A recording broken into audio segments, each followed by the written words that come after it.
राष्ट्रहित टाइम्स, राष्ट्रहितासाठी समर्पित news channel.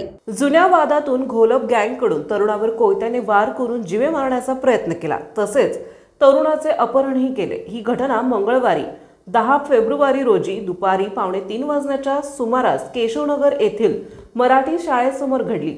Vicky Anil Gholap वय वर्ष 31 राहणार शिरगाव पंधरवाडी तालुका मावळ, मयूर अनिल घोलप वय वर्ष 33, शुभम विनायक चौधरी वय वर्ष 29 राहणार गावडे भोईर आळी चिंचवड, आदित्य अशोक चव्हाण वय वर्ष 29 राहणार भीमनगर चिंचवड, मंगेश नंदकुमार सांगळे वय वर्ष 27 राहणार काकडे पार्क चिंचवड, प्रसाद उर्फ सोन्या मारुती साबळे वय वर्ष 23 राहणार मोरे वस्ती चिखली आणि समीर कोंडीराम भोईर राहणार चिंचवड अशी गुन्हा दाखल झालेल्या आरोपींची नावे आहेत। यातील चौधरी, सांगळे, साबळे आणि भोईर या आरोपींना अटक करण्यात आली आहे। आशुतोष संतोष वराडे वय वर्ष 22 राहणार वराडे चाळ गावडे भोईर आळी चिंचवड असे जखमी तरुणाचे नाव असून त्यांनी मंगळवारी दिनांक 10 फेब्रुवारी याबाबत चिंचवड पोलीस ठाण्यात फिर्याद दिली आहे।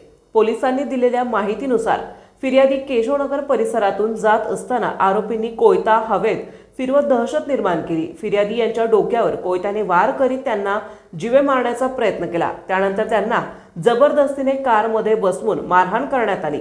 गावडे तलाव परिसरात नेऊनही लाथाबुक्क्यांनी मारहाण करण्यात आली। चिंचवड पोलीस याबाबत अधिक तपास करीत आहेत।